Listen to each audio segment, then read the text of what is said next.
Hello, Good job. welcome to another episode of Making Sales Social Live. Today we are gonna do CPR. Welcome to Making Sales Social Live, as we share LinkedIn and social selling training, strategies, and tips that will have an immediate impact on your business. Join Bill McCormick, Bryn Tillman, and me, Bob Woods, every week. Making Sales Social Live. This is the recorded version of our weekly Making Sales Social Live show.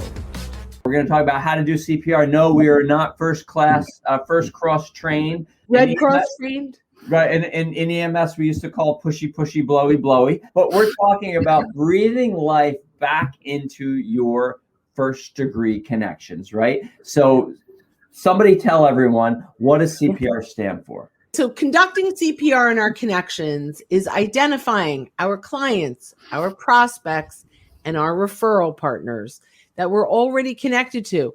One of the biggest mistakes we make on LinkedIn is we connect and forget, right? And so we're constantly going after net new connections, right?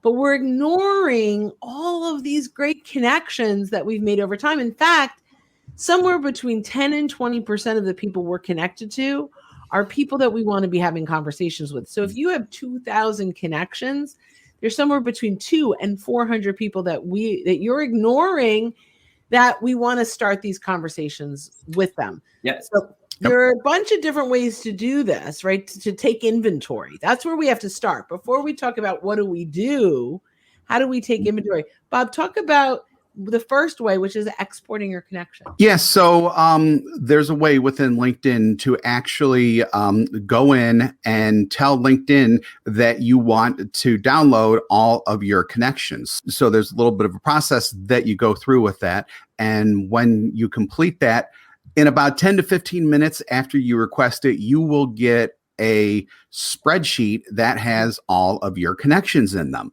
So at that point, you can go through and really start getting into it and applying what we call CPR, which we're going to describe in just a minute here, but applying CPR to each of those connections to see who is a client, who is a prospect, and who is a referral. And then you can start in conversations rather with those people.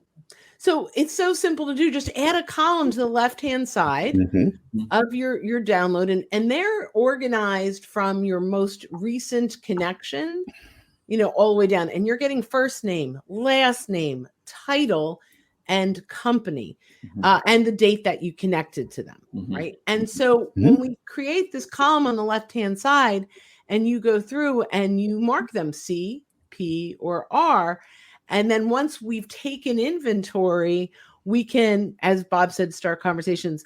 Bill, talk about actually searching for our first degree connections, taking inventory through search. Yeah, and this is great. And this is on the free version of LinkedIn. You don't need to have a premium membership, but you can click on the search bar, double tap it, and click on people, and then click on all filters. And from the right-hand side, it'll slide over your 15 search fields in your free version of LinkedIn, and you can actually choose first degree connections. So you're only searching your first degree connections, then slide all the way down. If you're limited to a geographical area, you can put that in. If you only want to focus on a certain industry, you can put that in. But what you really want to be focused on are what are the titles of your decision makers that you're trying to find, and put that in the title field, and then click enter. And you're going to come up with a list of people you're already connected with. So this isn't even low-hanging fruit. This is fruit on the ground that you trip over,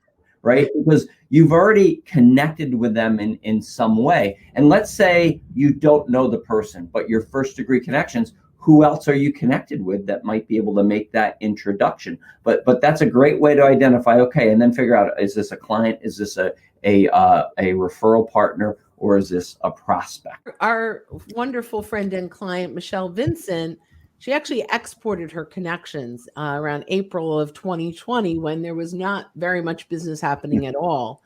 And one of the things she found was an old client had moved to a new company, and she was able to reach out and very quickly closed initially a $1.5 million account, which is now over $3 million.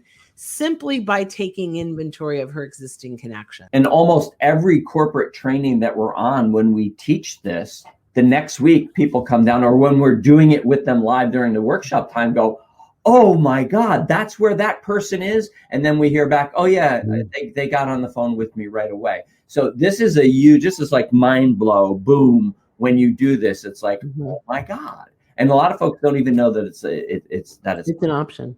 Yeah, it's like mining for new information. I mean, especially because with the connect and forget, you don't know what these people have been doing in the months and the years. I mean, they could have changed jobs twice and you didn't even know it. So there's really a huge treasure trove of information by doing CPR that you can unearth. And I'm mixing metaphors, but you know what I'm talking about, that you can really use to start new conversations with people that you already know or who you're already connected to. Yeah. And just to piggyback on that, LinkedIn statistics tell us there's a 20% turnover year over year.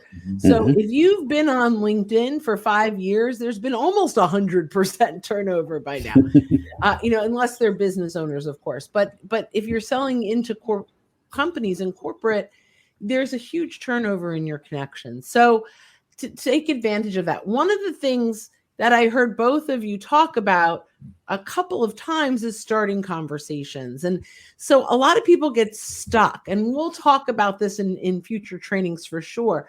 But let's just talk about what kind of conversations do we want to have with our existing clients. And I'm going to start with the 5 things. Let's talk about them. We want more business. Yeah. Right? Show us the money. Always good. Right? Internal introductions. How do we use LinkedIn for internal introductions? Who wants to take that? Yeah. So what you want to do is, first, you want to always make sure you're socially surrounding your connections and your main contacts in a company. Like Bryn just said, 20% turnover. You never know. If your one decision maker is the only person you're connected on LinkedIn and they leave, then you're out of luck, right? So you want to make sure you're connecting with other people within that company. So we not only want to go horizontal, we don't only want to go wide in an organization, we want to go deep. So, and up also. So we want to make sure we're connecting with that person's boss. We want to make sure we're connecting to other people on the team. We want to make sure we're connecting to that person's subordinates, because if they leave, that person may get promoted. But then we also want introductions to other departments. Maybe you work mainly with marketing. Ask for an introduction to people in HR. That's a real secret of mine. I always connect with people in HR because they have the pulse on the organization when it comes to personnel. They know who it is, who's going where and what's happening. So you always want more introductions. You want more to know more people. 6.8 decision makers in most B2B buying decisions. So you want to make sure you're connected to those 6.8 people. So number 3 is external introduction. So let's just say we've got one real major champion inside of this client. Bob, how would we get external introductions from them using LinkedIn? External introductions would be going through their networks and seeing who that they know in other companies who may be in a similar position, or heck, it could be any position. It just depends on what comes in their results when you search for that. So at that point, you could be in contact with that person and say, hey, I noticed that you know X, Y, and Z at ABC companies. I'm going to be talking to them in the next couple of weeks. And then at this point, you could do one of 2 things. A, would you mind introducing me to them? Or B, would you mind if I dropped your name during a conversation with them? So that makes the upcoming conversation you're going to have with the people outside of this person's organization much more warmer, and they'll be much more receptive to having that conversation with you. Absolutely. And when we look at when Bill talked about the search, one of the 15 filters is connections of. So if you're already a first degree connection, all you have to do is type in their name and choose it, and then that list will come up for you. So the first one was more business. The second one was internal introductions. Third was external introductions. We also want recommendations and case studies, right? So on LinkedIn, if your client says, hey, you did a great job, start to build those recommendations, and you'll use those in lots of different ways to build your credibility. And the fifth one is vendor introductions. And this is, I think, something that's totally under leveraged. Yeah. But, who is your client working with that is a non-competitor to you that you could probably build a relationship and then make warm introductions with the same processes as you searching a client's connections. Mhm. You can search a referral partner connection. So that's how we look at clients. When we identify prospects, that's pretty easy. We kind of know what we want to do with prospects, but we want to start conversations. Make sure you're not starting that with a pitch. Mm. But what's some warm things that you could do with a prospect to start a conversation? So what you want to do is teach them. You want to bring education and you want to bring value. What we talk about is using vendor agnostic insights. So that simply just means that they're not insights that are coming from your company. We don't go and say, here at Social Sales League, we believe, blah, blah, blah, blah, blah. No, we're bringing studies such as, according to Corporate Vision, 74% of buyers go with the sales rep who is the first to add value and insight. Did you know that?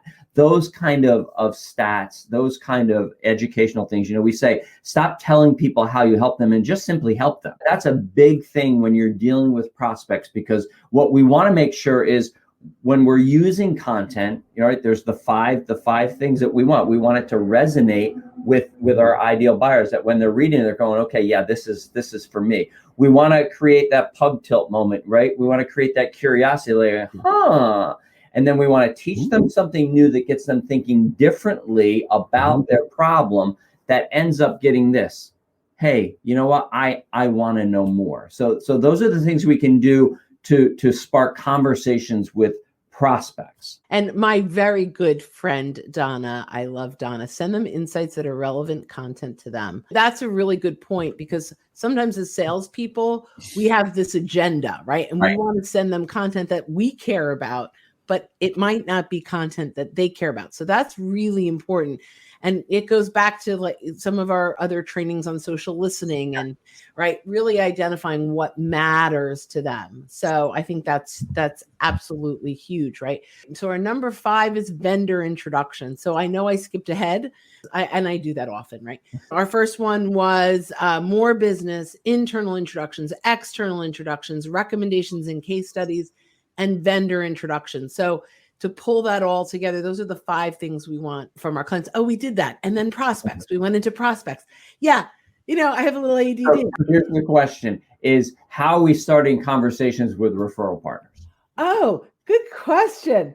Yeah. Full circle. Maybe I should have some notes with me for some of these live. I love it. All right. So we went through client, we went through how do we engage our prospects, and then referral partners. The starting conversations with referral partners is pretty simple, especially if we've been given their name from our clients, right? When our clients give us their name and we reach out, they're almost always going to have the conversation with us because we share a client in common. Right. But if you take inventory and you identify that there are referral partners or potential referral partners on your list that you don't necessarily have a client in common, starting a conversation with them about a couple of things. Number one, it could be industry trends. If you're selling into the same industry, they could really care about that. That could matter to them.